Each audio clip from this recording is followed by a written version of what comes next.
إله إلا الله لا إله إلا الله الرحمن الرحيم. قال النبي صلی اللہ علیہ وسلم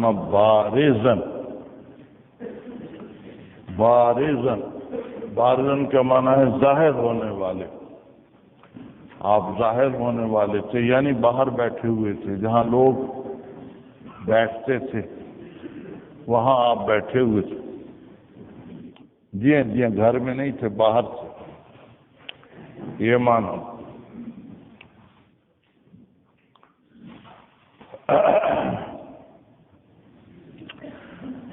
فاتاہ جبریل فقال مل ایمان. آتے ہی سوالات شروع کر دیے. یہاں سلام کا ذکر نہیں ہے، اس کی 3 توجیہیں. ایک تو یہ کہ حضرت جبریل علیہ السلام نے قصداً سلام نہیں کیا تھا تاکہ دیکھنے والا یہی سمجھے کہ یہ کوئی اجنبی آدمی ہے، ناواقف ہے، اپنے آپ کو چھپانے کے لیے ایسا کیا کہ سلام نہیں کیا.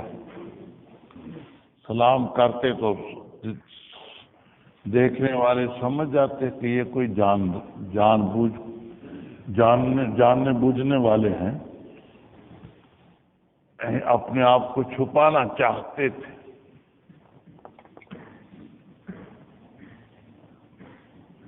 دوسری توجہ یہ ہے کہ یہ بیان کرنا مقصود تھا کہ سلام کرنا واجب نہیں ہوتا، سنت تو ہے، واجب نہیں ہے. وجوب کی نفی بیان کرنی مقصود تھی، وجوب کی نفی بیان کرنی مقصود تھی.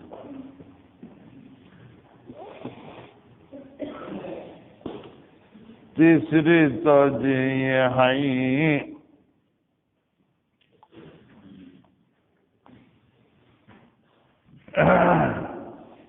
کہ آپ نے یعنی جبریل علیہ السلام نے سلام تو کیا تھا، لیکن راوی نے اختصار کیا. راوی نے اختصار کیا ہے، راوی نے ذکر نہیں کیا. جبریل علیہ السلام نے سلام کیا تھا. مل ایمان، ما حقیقت الایمان، ایمان کی حقیقت کیا ہے؟ آپ نے بتلا دی حقیقت ایمان کی. ان تؤمن باللہ، ایمان جو دوبارہ ذکر فرمایا تفخیماً، ایمان کی اہمیت اور بڑائی ظاہر کرنے کے لیے دوبارہ کہہ دیا الایمان. الایمان نہ بھی کہتے پھر بھی جواب ہو جاتا. الایمان ان تؤمن باللہ. جی ہاں اللہ تعالیٰ پر ایمان لائے، فرشتوں پر ایمان لائے، بلقائہ، اور آگے ہے بالبعث. بظاہر یہ دونوں ایک ہیں، لیکن ان میں فرق کیا گیا ہے. فرق کی ایک تقریر یہ ہے کہ لقاء سے مراد تو ہے موت، اور بعث سے مراد ہے قیامت کے دن اٹھنا. موت پر بھی ایمان لائے اور قیامت کے دن اٹھنے پر بھی ایمان لائے. دوسرے معنی یہ کیے گئے کہ بعثت کے معنی تو ہیں قیامت کے دن اٹھنا، اور لقاء کے معنی ہے اٹھ کر حساب کتاب کرنا، حساب کتاب میں مشغول ہونا. ٹھیک، لکھا کہ دو معنی کیے گئے، بے شک ایک ہی معنی ہے اٹھنا اٹھنا اٹھنا۔ مل اسلام، اسلام کیا ہے؟ ان تعبد اللہ ولا تشرک بہ شیئا، تقیم الصلاۃ، تؤدی الزکوٰۃ، تصوم رمضان۔ یہ اہم چیزیں بیان کر دی گئی۔ یہ نہیں کہ اسلام میں بس صرف یہی ہے اور کوئی نہیں، اور بھی ہیں لیکن یہ اہم ہیں۔ مل احسان، احسان کیا ہے؟ جی ہاں، ان تعبد اللہ کانک تراہ فإن لم تکن تراہ فإنہ یراک۔ جی ہاں،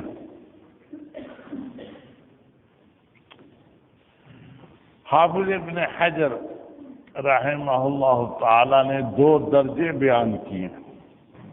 احسان کے دو درجے ہیں۔ پہلے کا نام ہے مشاہدہ اور مکاشفہ قلبیہ۔ مشاہدہ وہ ہے کہ اللہ تعالیٰ کو دیکھ رہا ہے۔ جی ہاں، وہ ہے کہ اللہ تعالیٰ کو دیکھ رہا ہے۔ اگر یہ درجہ نہ ہو تو کم از کم یہی سوچ لو کہ اللہ تعالیٰ مجھے دیکھ رہے ہیں۔ یہ دوسرا درجہ ہے، اس کو مراقبہ تو علم اللہ کہتے ہیں۔ مراقبہ، پہلا مشاہدہ، دوسرا مراقبہ، دو درجے ہیں۔ مشاہدے کا اونچا درجہ ہے، مراقبے کا اس سے کم درجہ ہے۔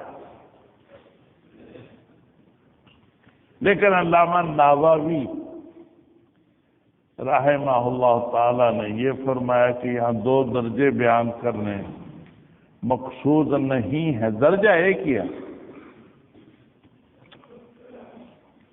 جی ہاں، یہ سوچے کہ اللہ تعالیٰ کو دیکھ رہا ہو، اللہ تعالیٰ کو دیکھ رہا ہوں۔ اگرچہ تو نہیں دیکھ رہے، شبہ ہوتا ہے کہ ہم تو نہیں دیکھتے، حق تعالیٰ تو دنیا میں نظر نہیں آتے، تو اگرچہ تم نہیں دیکھتے، آگے اس کی دلیل ہے، دار و مدار تو اس پر ہے کہ وہ تمہیں دیکھ رہے ہیں، وہ تمہیں دیکھ رہے ہیں، وہ تمہیں دیکھ رہے ہیں، اس پر دار و مدار ہے۔ یہ دوسرا درجہ، یہ ایک ہی درجہ ہے، یہ اس کی علت ہے، اسی کی دلیل ہے کہ تم نہیں بھی دیکھ رہے تو کوئی بات نہیں، دار و مدار تو اس پر ہے کہ وہ تمہیں دیکھیں، وہ تو دیکھ رہے ہیں بہرحال، وہ تو بہرحال دیکھ رہے ہیں، درجہ ایک ہی ہے۔ اسی کو راجح قرار دیا ہے حضرت تھانوی رحمہ اللہ تعالی نے۔ ایک ہی درجہ بیان کرنا مقصود ہے۔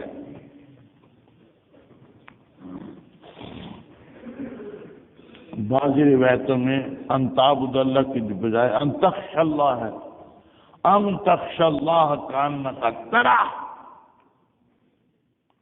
جی ہاں، ان تخشى اللہ کانک تراہ۔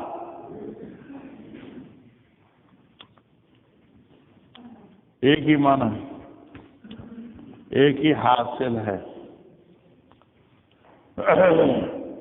قال متی الساعہ، قیامت کب آئے گی؟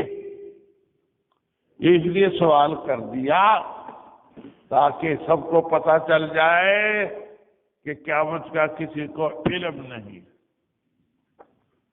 حتیٰ کہ اسرافیل جو منہ میں بگل لیے کھڑے ہیں تیار، کب حکم ہو بگل بجا دوں۔ ان کو بھی پتہ نہیں قیامت کب آئے گی، ان کو بھی پتہ نہیں کہ قیامت کب آئے گی۔ جی ہاں جی ہاں جی ہاں جی ہاں،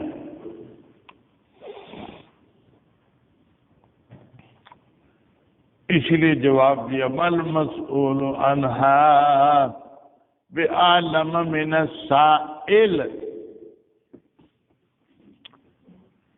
مسئول عنہ یعنی میں زیادہ نہیں جانتا سائل سے، تم سے زیادہ نہیں جانتا۔ عنوان عام رکھ لیا، کوئی سوال کرنے والا جواب دینے والا نہیں جانتا کہ قیامت کب آئے۔ عنوان عام رکھ دیا، خاص عنوان یہ تھا کہ ما انا بعالم منک، ما انا بعالم منک، یہ تو خصوصی جواب تھا، یہ نہیں دیا بلکہ جواب دیا مل مسئول عنہا بعالم من السائل،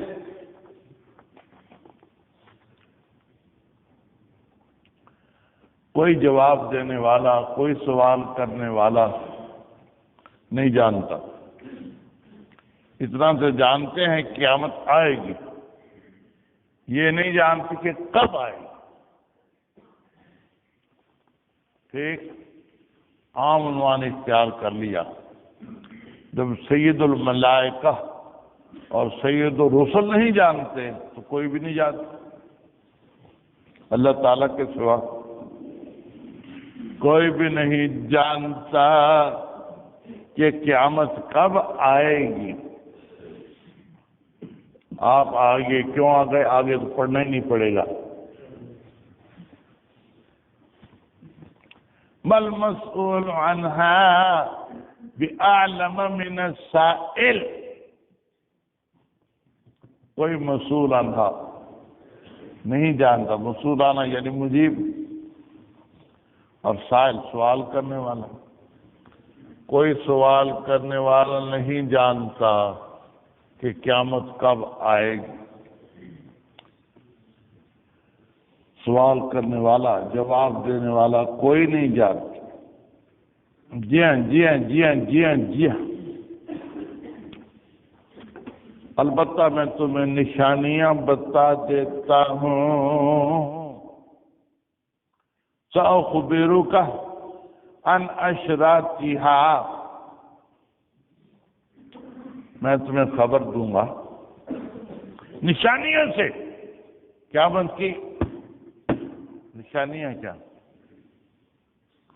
قیامت کی نشانیاں کیا وہ بتا دیتا ہوں۔ ولدت الامۃ ربها، ولدت الامۃ ربها، اس کے دو معنی، لونڈی جنے گی اپنے آقا کو۔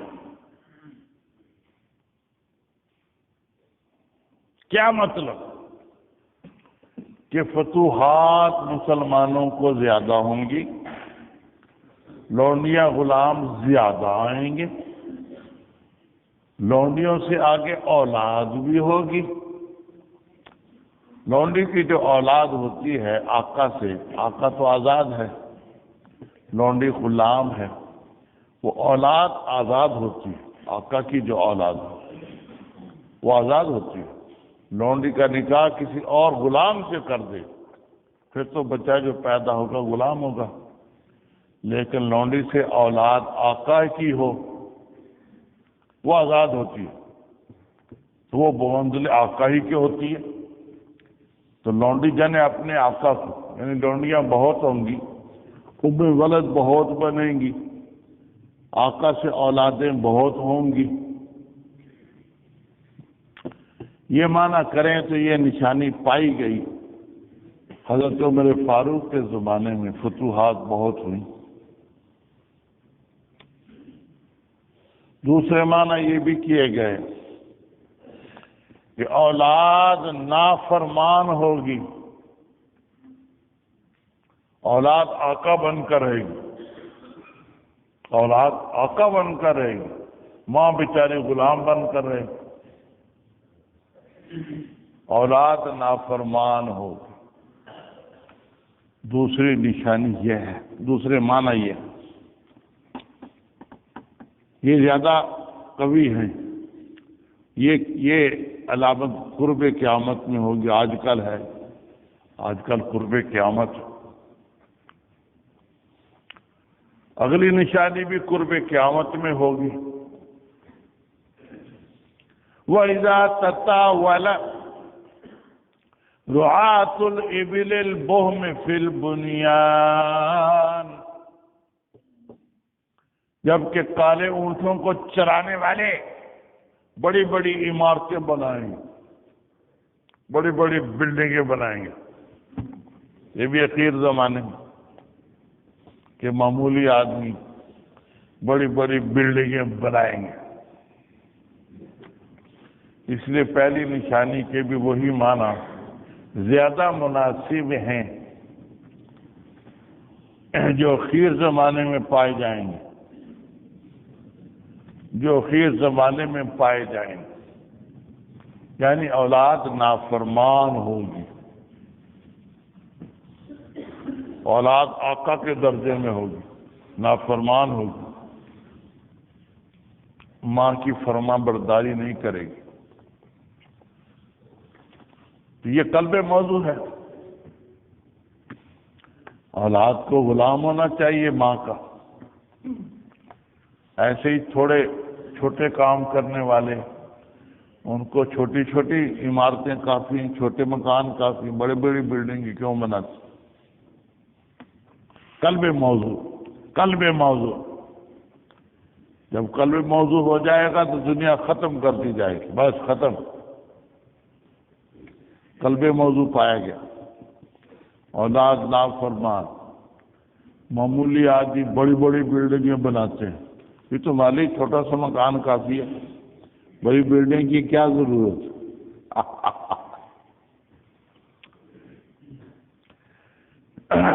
جی ہاں جی ہاں جی ہاں۔ فی خمس لا یعلمہن الا اللہ، یہ ان 5 چیزوں میں ہے قیامت کا علم، جن کو اللہ تعالیٰ ہی جانتے ہیں۔ ان اللہ عنده علم الساعة وينزل الغیث ويعلم ما في الارحام وما تدری نفس ماذا تکسب غدا وما تدری نفس بأي ارض تموت۔ 5 چیزیں ان کو اللہ تعالیٰ ہی جانتے ہیں اور کوئی نہیں جانتا۔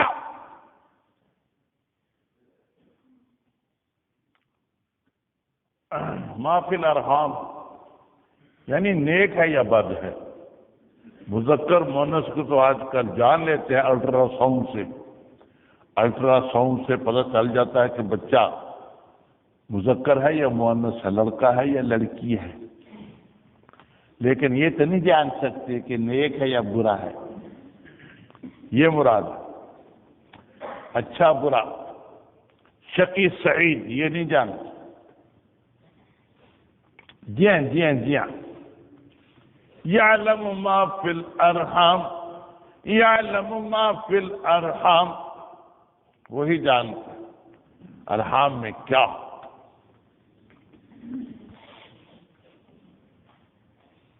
امام مالک رحمہ اللہ تعالی مدینہ منورہ میں رہتے تھے، چاہتے تھے کہ میری موت مدینہ منورہ ہی میں آئے، میں یہیں دفن کیا جاؤں۔ فرضی حج تو کر چکے تھے، نفلی حج نہیں کرتے تھے، کہیں وہاں میری موت نہ آ جائے، کہیں راستے میں یا مکے میں میری موت نہ آ جائے، نفلی حج نہیں کرتے تھے۔ جی ہاں جی ہاں جی ہاں۔ میں تو اس لیے نہیں کرتا کہ طاقت نہیں سفر کی، سفر میں کر نہیں سکتا گھٹنوں کی درد کی وجہ سے اور پیشاب کی تکلیف کی وجہ سے، میں تو اس لیے نفلی حج نفلی عمرہ نہیں کرتا۔ امام مالک رحمہ اللہ تعالی اس لیے نہیں کرتے تھے کہ کہیں باہر موت نہ آ جائے۔ ایک دفعہ خواب میں زیارت ہوئی نبی پاک صلی اللہ علیہ وسلم کی، امام مالک رحمہ اللہ تعالی کو پوچھا، حضرت مجھے یہ تو بتا دیں کہ میری عمر کتنی باقی ہے تاکہ میں نفلی حج تو کر لوں۔ نبی پاک صلی اللہ علیہ وسلم یوں اشارہ کر دی، ان کی سمجھ میں کچھ نہیں آیا۔ انہوں نے ابن سیرین رحمہ اللہ تعالی حیات تھے، ان کی طرف آدمی بھیجا کہ میرا نام نہ لینا، ایک آدمی نے خواب دیکھا ہے اور یہ کہا ہے کہ میں مدینہ منورہ سے باہر نہیں جانا چاہتا، اس لیے نفلی حج بھی نہیں کرتا، مجھے آپ بتائیں کہ میری عمر کتنی باقی ہے تاکہ میں نفلی حج تو کر لوں۔ تو آپ نے یوں اشارہ فرما دیا، میری سمجھ میں نہیں آتا کہ 5 دن مراد ہیں، 5 ہفتے مراد ہیں، 5 مہینے مراد ہیں، 5 سال مراد ہیں، 5 کا اشارہ کر دیا۔ ابن سیرین فرماتے ہیں کہ یہ خواب امام مالک کا ہے اور کسی کا نہیں، امام مالک کا خواب ہے یہ۔ انہوں نے تو نام نہیں بتایا تھا کس کا خواب، ایک آدمی نے دیکھا قوم۔ ابن سیرین کہتے ہیں یہ امام مالک کا خواب ہے اور کوئی دیکھ ہی نہیں سکتا یہ خواب۔ اور 5 میں 5 مہینے سال مراد نہیں ہے، فی 5 لا یعلمہن الا اللہ، حدیث میں جو آتا ہے کہ فی 5 لا یعلمہن الا اللہ، اس طرف اشارہ، اور یہ اشارہ اسی کو ہو سکتا ہے جو حدیث میں بڑا ماہر ہو، کیونکہ حدیث کی بات کہ 5 لا یعلمہن الا اللہ، اور حدیث کا ماہر اس وقت امام مالک ہے، اسی لیے امام مالک کا خواب ہے اور کسی کو آ ہی نہیں سکتا۔ یہ جواب دیا۔ جی ہاں یہ 5 چیزیں ایسی ہیں جن کو اللہ تعالیٰ ہی جانتے ہیں۔ جی ہاں قال ردوہ، فرمایا کہ یہ پوچھ کر جبرائیل علیہ السلام چلے گئے، جب دروازے سے باہر نکلے تو فرمایا کہ بلاؤ ذرا بلاؤ، باہر دیکھا تو کچھ بھی نہیں، اڑ گئے جبرائیل علیہ السلام اڑ گئے، اسی لیے فرمایا تھا دیکھو باہر بلاؤ تاکہ پتہ چل جائے کہ جبرائیل علیہ السلام، آج باہر تو کوئی بھی نہیں، تو فرمایا یہ جبرائیل تھے، یہ جبرائیل تھے، انسان کی شکل میں آئے تھے، ایک طالب علم بن کر آئے تھے تاکہ تمہیں کچھ باتیں معلوم ہو جائیں۔ ھذا جبریل جاء یعلم الناس دینہم، یہ آئے تو لوگوں کو دین کی باتیں بتانے کے لیے۔ جی ہاں تو قیامت کا علم بھی ان 5 چیزوں میں داخل ہے جن کو اللہ تعالیٰ ہی جانتے ہیں۔ وَعِندَهُ مَفَاتِحُ الْغَيْبِ لَا يَعْلَمُهَا إِلَّا هُوَ، اللہ تعالیٰ نے خود فرما دیا غیب کی کنجیاں ہمارے پاس ہیں، ان ہمارے سوا کوئی نہیں جانتا، غیب کی کنجیاں ہمارے پاس، کنجیاں فرمایا عندہ مفاتح الغیب، معلوم کہ کوئی جزئی علم ہم کسی کو دے دیتے ہیں، کوئی خواب میں کوئی بات بتا دی آئندہ کی، لیکن وہ جزئی علم تھوڑا سا ہوتا ہے، علم کلی، علم غیب، یہ اللہ تعالیٰ کے سوا کسی کو معلوم نہیں۔ علم غیب ہوتا ہے حواس ظاہرہ، حواس باطنہ، عقل، اسباب، ان سب کے بغیر ہو، وہ ہوتا ہے علم غیب۔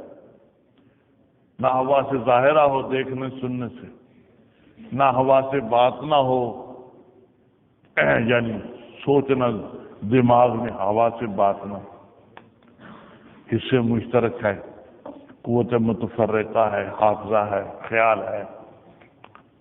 جی ہاں جی ہاں جی ہاں، یہ ہوا سے باطنہ ہوتی ہے۔ پڑھے ہوں گے آپ نے میبری میں، بیداری میں یا خواب میں۔ عقل سے بھی نہ معلوم ہو، اسباب ظاہرہ سے بھی معلوم نہ ہو، یہ کوئی اندازہ لگاتے ہیں کہ بادل ہیں، بارش کل ہوگی نہیں ہوگی، 2 دن نہیں ہوگی، یہ اسباب کے ذریعے سے، آلات کے ذریعے سے، ان میں سے کوئی بھی نہ ہو، پھر علم غیب ہوتا ہے۔ یہ اللہ تعالیٰ ہی کا خاصہ ہے۔ نبیوں کو انباء غیب دی جاتی ہے، انباء غیب، غیب کی خبریں، ٹھیک؟ ذالک من انباء الغیب نوحیہ الیک، غیب کی خبریں اللہ تعالیٰ کچھ دے دیتے ہیں، علم غیب نہیں ہوتا۔ علم غیب تو خود معلوم کرے بغیر کسی سبب کے، نہ ہوا سے ظاہرہ سے، نہ ہوا سے باطنہ سے، نہ عقل سے، نہ آلات سے، کسی سے بھی معلوم نہ ہو۔ کس سے معلوم ہو؟ اللہ تعالیٰ کے بتانے سے معلوم ہو تو انباء غیب ہے۔ کوئی خبر اللہ تعالیٰ کو دے دیتے ہیں۔ جی ہاں جی ہاں جی، تو وہ انباء غیب ہوتی ہیں، علم غیب نہیں ہوتا۔ بلکہ لوح محفوظ ساری بھی پڑھ جائے، لوح محفوظ میں لکھی آئندہ کی باتیں، وہ ساری پڑھ لے، یاد کر لے، پھر بھی علم غیب نہیں ہے، کیونکہ سبب کے ذریعے سے لوح محفوظ پڑھنے سے باتیں معلوم ہوئی، یہ بھی علم غیب نہیں ہے۔ علم غیب بغیر دیکھے، بغیر سنے، بغیر ہوا سے باطنہ کے، بغیر عقل کے، بغیر آلات کے، وہ علم غیب ہوتا ہے۔ وہ اللہ تعالیٰ ہی کا خاصہ ہے۔ جی ہاں جی ہاں جی ہاں جی ہاں جی ہاں،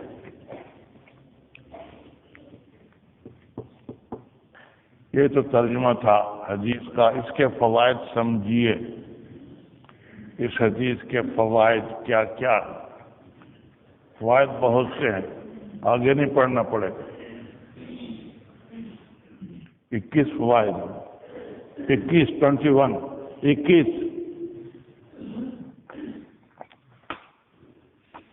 ایک فائدہ یہ ہے کہ حق تعالیٰ کا ارشاد ہے، للذین احسنوا الحسنى وزیادہ، للذین احسنوا الحسنى وزیادہ، جو احسان والے ہیں ان کو حسنہ بھی ملے گی، یعنی جنت ملے گی، اور زیادتی ملے گی، یعنی اللہ تعالیٰ کی زیارت ملے گی۔ کن کو؟ جو احسان والے، احسان والے۔ احسان کیا ہے؟ اس حدیث میں آ گیا، ٹھیک؟ تو گویا اس آیت کی وضاحت ہو گئی۔ للذین احسنوا الحسنى وزیادہ، جو احسان والے ہیں ان کو جنت بھی ملے گی اور اللہ تعالیٰ کی زیارت بھی ملے گی، جو ایک زائد نعمت ہے۔ حقیقت میں کوئی عمل اس کا سبب نہیں بن سکتا۔ احسان سے صرف رحمت ملتی ہے، رحمت سے آگے زیارت اور جنت ملتی ہے۔ احسان بہانہ ہے رحمت کا، رحمت سے جنت بھی ملتی ہے اور زیارت بھی ملتی ہے۔ جی ہاں جی ہاں جی ہاں جی ہاں جی ہاں، للذین احسنوا الحسنى وزیادہ، دوسرا فائدہ یہ ہے کہ دین کو ایک درخت کے ساتھ تشبیہ دی ہے۔ درخت کی جڑیں بھی ہوتی ہیں، شاخیں بھی ہوتی ہیں، پھل بھی ہوتا ہے۔ دین بھی ایک درخت ہے، اس کی جڑیں ایمان ہے، اس کی شاخیں اسلام ہے، اس کا پھل احسان ہے۔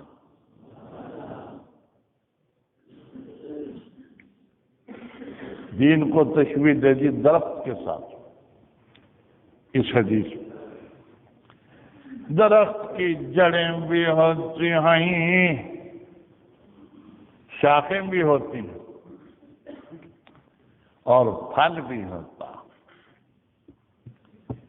دین کی جڑیں ایمان ہے اور دین کی شاخیں اسلام ہے اور دین کا پھل احسان۔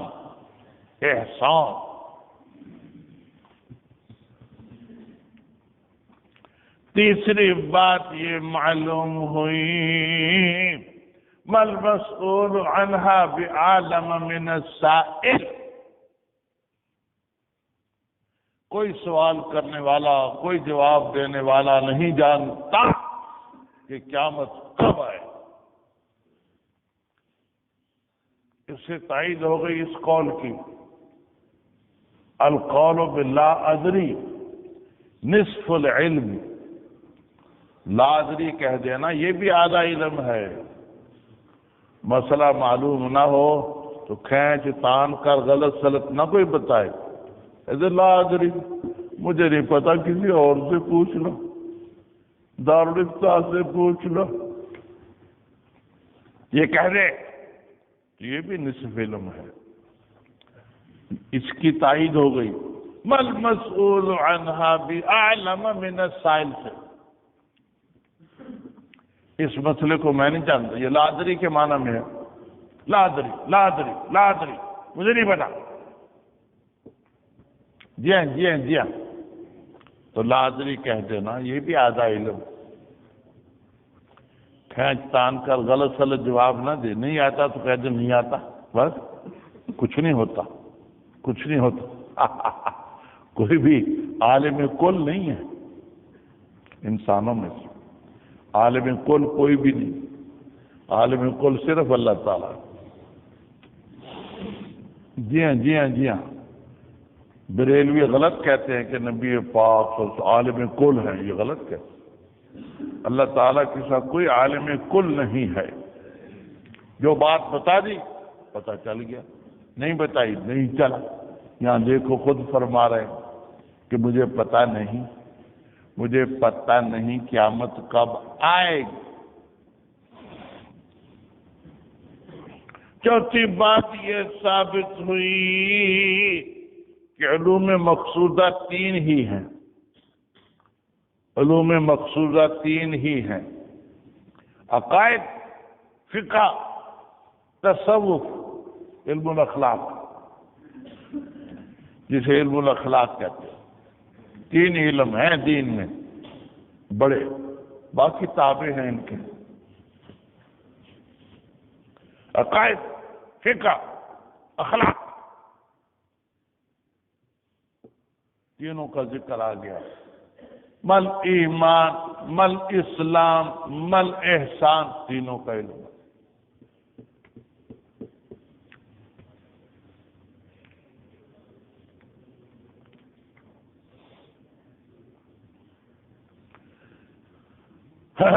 پانچویں بات یہ معلوم ہوئی کہ یہ حدیث ام السنہ ہے، ام السنتی، سنت کے مسائل کی جامع ہے۔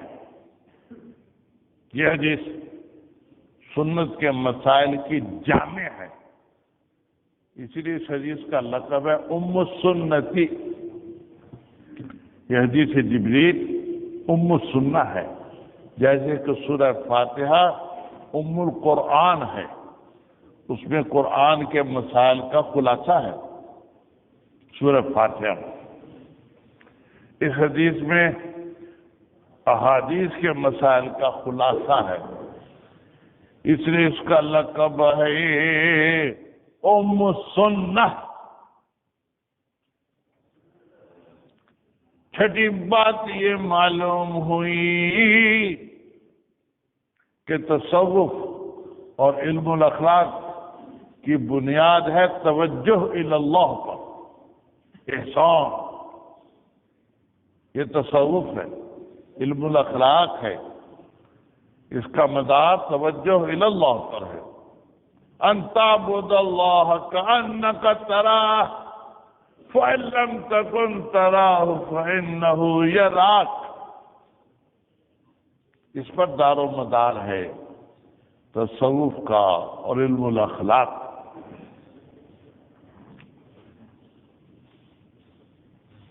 ساتویں بات یہ معلوم ہوئی کہ علم الاخلاق کا درجہ تیسرا ہے.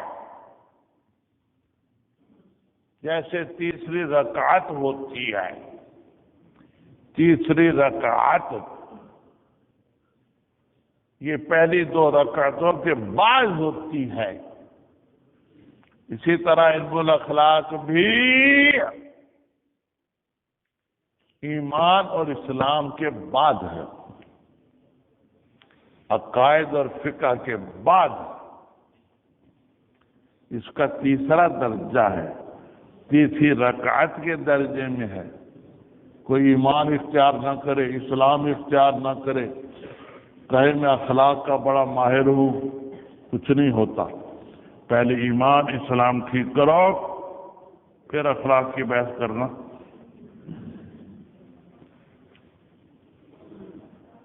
یہ تیسری رکعت کی طرح ہے.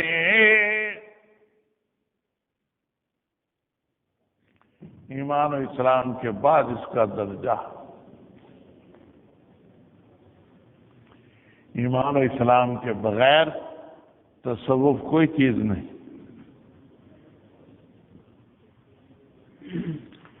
آٹھویں بات یہ معلوم ہوئی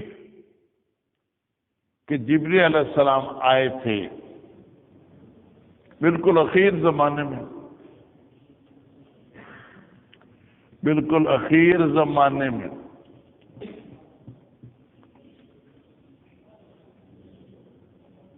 مقصود کا خلاصہ بیان کر دینا دین کا، تاکہ یاد کرنا دینی مسائل کا آسان ہو. حفظ کی آسانی کے لیے یہ سوالات کیے، مل ایمان، مل اسلام، مل احسان، تاکہ یاد کرنا آسان ہو جائے. تاکہ یاد کرنا آسان ہو جائے. دوسرا قول یہ بھی ہے کہ اخیر میں حاضر ہوئے تھے تاکہ تمام مسائل کی تقریر ہو جائے، تائید ہو جائے، پختگی ہو جائے. تقریر کے لیے، تمام مسائل کی پختگی کے لیے، ان کی تائید کے لیے آئے تھے. تیسرا قول یہ ہے کہ مقصود تشویق تھی، دین کا خلاصہ معلوم ہو جائے تاکہ شوق پیدا ہو عمل کا. عمل کا شوق پیدا کرنے کے لیے اخیر زمانے میں حاضر ہوئے اور تمام مسائل کا خلاصہ نبی پاک صلی اللہ علیہ وسلم سے پوچھ لیا تاکہ ان پر عمل کرنے کا شوق پیدا ہو. تحفیظ، تقریر، تشویق، تین قول. آنے کا مقصد کیا تھا؟ تحفیظ، حفظ کرانا، تقریر، احکام کو پختہ کرنا اور تشویق، شوق دلانا.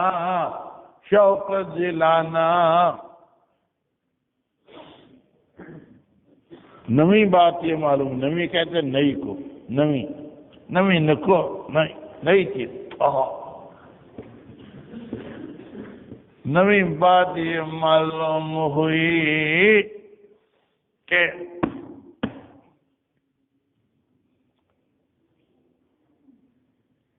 استاد کے لیے اونچی جگہ بنانا اچھا ہے. یہ اونچی جگہ ہے، استاد کے لیے اونچی جگہ بنانا چاہے، کیونکہ ابو داؤد کی روایت میں، اس حدیث میں یہ بھی ہے کہ صحابہ نے اونچی جگہ بنا دی تھی. دکان کا لفظ، اونچی جگہ بنا دی تھی نبی پاک صلی اللہ علیہ وسلم کے بیٹھنے کے لیے، تاکہ ہر نئے آنے والے کو پتہ چل جائے کہ یہ ہے نبی پاک. پہلے درمیان میں آپ بیٹھے رہتے تھے، چاروں طرف صحابہ ہوتے تھے، آنے والا پوچھتا تھا کہ نبی پاک کون سے ہیں.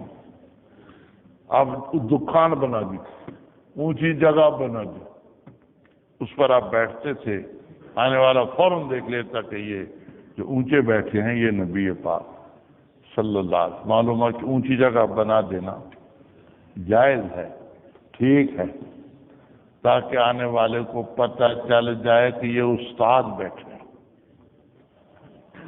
شاگرد نہیں ہے. یہ استاد ہیں، شاگرد یہ ہیں، یہ استاد.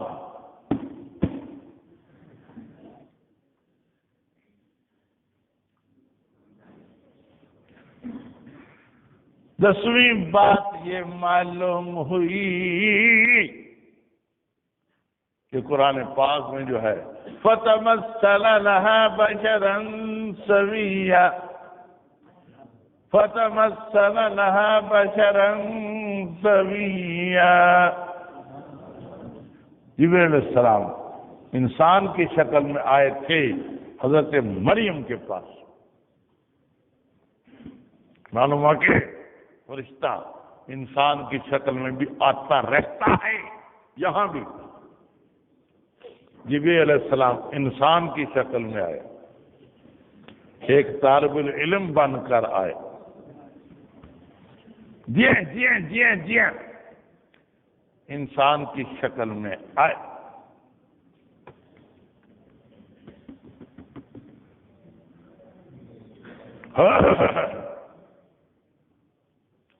پھر ایک روایت میں یہ بھی ہے شدید و بیاض الثیاب، شدید و بیاض الثیاب. ان کے کپڑے بہت سفید تھے، بہت سفید تھے. معلوم ہوا کہ سفید کپڑے پہننا اچھا ہے. سفید کپڑے پہن، نیلے نہیں، سفید کپڑے پہننا اولا ہے. مسنون سفید کپڑے، سفید کپڑے مسنون ہیں، اولا ہیں، بہتر ہے. شدید بیاض الثیاب، کپڑے بہت سفید تھے، کپڑے بہت سفید تھے.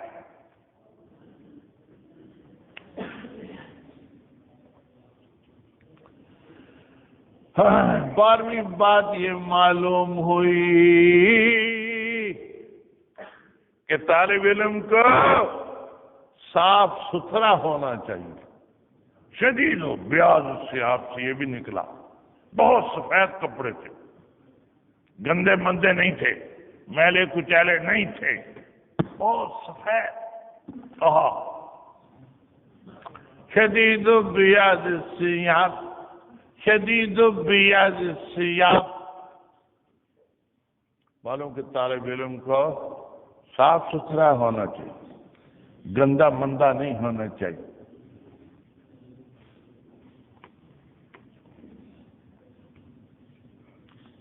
اور پھر ایک روایت میں ہے شدید و سواد الشعر، شدید و سواد الشعر. بال بہت کالے تھے، بال بہت کالے تھے۔ معلوم ہے کہ چھوٹی عمر میں علم حاصل کرنا چاہیے، ان کی طرح بڑی عمر میں نہیں۔ وہ ایک بڑی عمر والے بیٹھے ہیں، کبھی یہاں بیٹھ جاتے ہیں، کبھی وہاں بیٹھ جاتے ہیں۔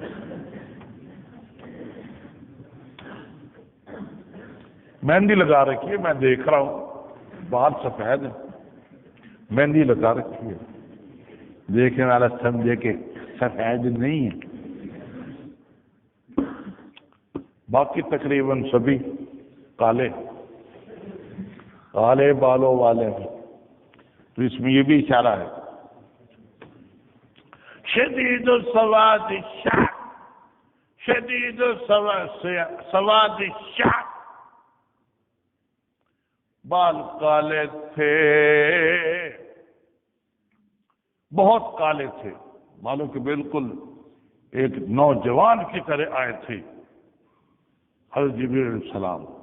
اشارہ کرنا مقصود تھا کہ علم حاصل کرنے کا زمانہ جوانی ہوتا ہے، بڑھاپے میں تو گردانیں یاد ہی نہیں ہوتی،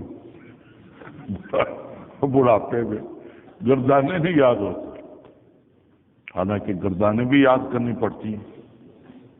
ایسے ہی حج بھی چھوٹی عمر میں ہونا چاہیے۔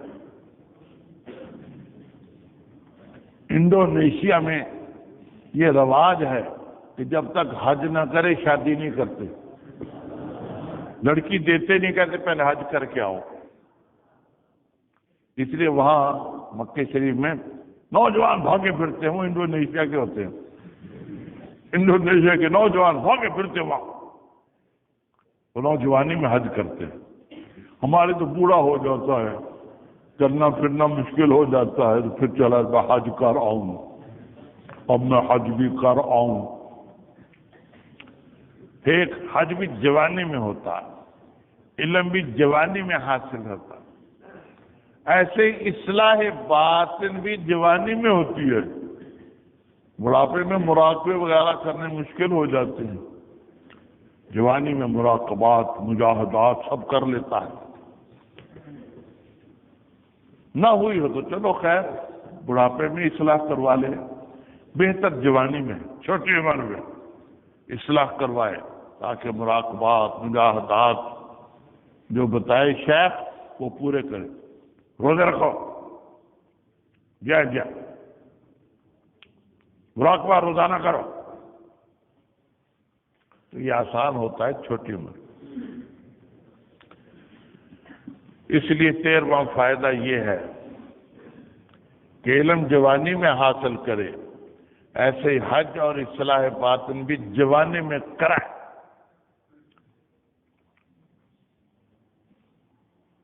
14واں مسئلہ یہ نکلنا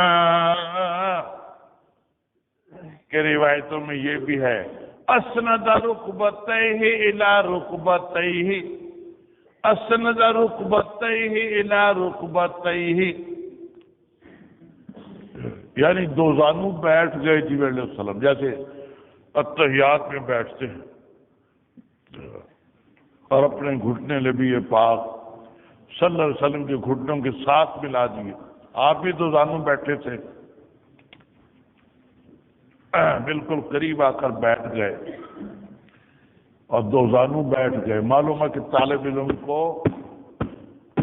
ادب سے بیٹھنا چاہیے، دو زانو بیٹھنا چاہیے، یہ بہتر یہی۔ نہ بیٹھ سکتے تھے چلو ایک گھٹنا کھڑا کر لیں، بہتر ہے کہ دو زانو بیٹھے، مجبوری کے درجے میں ایک گھٹنا کھڑا کر لیں۔ تو یہ بھی نکل آیا، اسند رکبتیہ الی رکبتیہ، کہ دو زانو بیٹھ گئے جبریل علیہ السلام اور اپنے گھٹنے نبی پاک صلی اللہ علیہ وسلم گھٹنوں کے بالکل قریب کر دیے۔ 15واں مسئلہ یہ بھی نکلا کہ استاد کی طرف دیکھے، سبق پڑھنے والا استاد کو دیکھے، ادھر ادھر نہ دیکھے، ادھر دیکھے ادھر دیکھے، وہ دیکھتا ہے میں اس سے سبق سن لیتا ہوں، دیکھو کون دیکھتا، استاد ہی کی طرف دیکھے، توجہ رکھے، نظر الی الاستاد، یہ بھی ثابت ہوا اسی حدیث سے۔ 16ویں بات یہ نکلی حضور القلب، دل بھی متوجہ ہو، حضور قلب، دل بھی متوجہ ہو استاد کے قول کی طرف، یہ بھی اسی لفظ سے نکلا، اسند رکبتیہ الی رکبتیہ، گھٹنوں کے ساتھ گھٹنے ملا دیے، یہ علامت ہے کہ توجہ پوری ہے، توجہ پوری تھی جبریل علیہ السلام کی استاد کی طرف، نبی پاک صلی اللہ علیہ وسلم۔ جی ہاں جی ہاں جی ہاں جی ہاں۔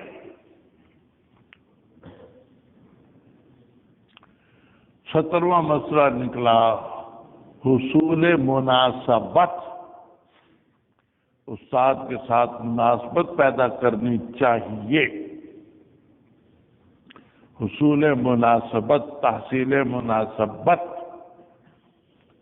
حضرت تھانوی رحمہ اللہ تعالیٰ نے فرمایا ہے کہ مناسبت پیدا کرنے کی 3 چیزیں ہیں، 3 کام کرے تو مناسبت پیدا ہو جاتی ہے، کب ہو تو زیادہ ہو جاتی ہے، تتبع، استحضار، اتباع، تتبع، استحضار، اتباع۔ تتبع، تلاش کرے کہ شیخ یا استاد کا طرز کیا ہے، طرز کیا ہے شیخ کا یا استاد کا طرز کیا ہے، اس کو تتبع کہتے ہیں۔ استحضار، اس طرز کو یاد رکھے، اس کو استحضار کہتے ہیں۔ اتباع، اس طرز پر عمل بھی کرے، وہی طرز اختیار کرے،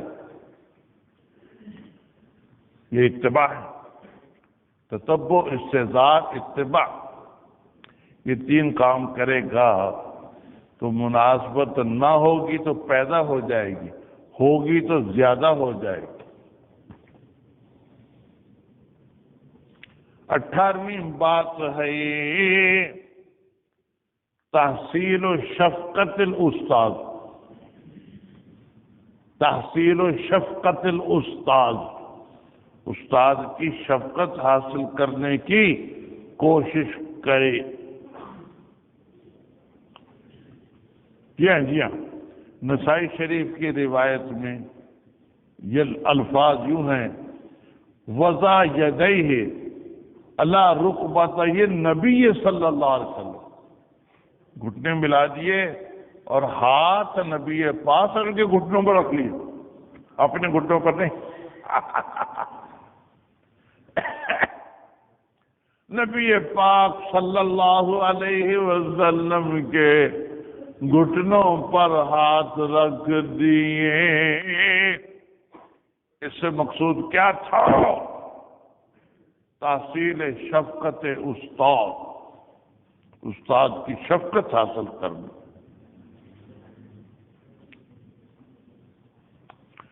19واں فائدہ ہے اظہار الطلب والاحتیاج، اظہار الطلب والاحتیاج، مجھے بڑی طلب ہے آپ سے باتیں پوچھنے کی، بڑی حاجت ہے، یہ بھی اسی سے نکلا۔ وضع یدیہ علی رکبتیہ النبی صلی اللہ علیہ وسلم، ہاتھ رکھ دیے نبی پاک صلی اللہ علیہ وسلم کے گھٹنوں پر۔ جی ہاں جی ہاں جی ہاں جی ہاں جی۔ اور 20واں فائدہ یہ نکلا تحصیل و کمال تقرب وعدم تکلف، کہ استاد کے ساتھ زیادہ قرب حاصل ہو اور بے تکلفی حاصل ہو تاکہ سوال پوچھنے میں کوئی رکاوٹ نہ ہو۔ کمال تقرب، عدم تکلف، یہ بھی یہیں سے نکلا۔ وضع یدیہ علی رکبتی النبی صلی اللہ علیہ وسلم۔ اور 21ویں بات نکلی قصر النظر علی الشیخ، قصر النظر علی الشیخ، توجہ صرف استاد کی طرف ہو، دوسرے کسی طرف نہ توجہ ہو، نہ بات کرے نہ توجہ کرے۔ جی ہاں جی ہاں، قصر النظر علی الشیخ، شیخ پر نظر کو بند کر دے، شیخ پر نظر کو بند کر دے، سامع صاحب شیخ پر نظر کو بند کر دے، نہ کسی اور طرف دیکھے نہ کسی اور سے بات کرے۔ یہ کس فائدے اس حدیث سے نکلے؟ حدیث کو بیان کر کے امام بخاری فرما رہے ہیں قال ابو عبد اللہ جعل ذالک کلہ من الایمان، ان سب چیزوں کو ایمان میں داخل کر دیا جو مذکور ہے اس باب، اس حدیث میں۔ ہم کہتے ہیں یہ آثار ہیں، داخل نہیں کیا، اجزاء نہیں ہیں، آثار ہیں، یہ سارے ایمان کے آثار۔ چلو یہ روایت پوری ہو۔ لا الہ الا اللہ، لا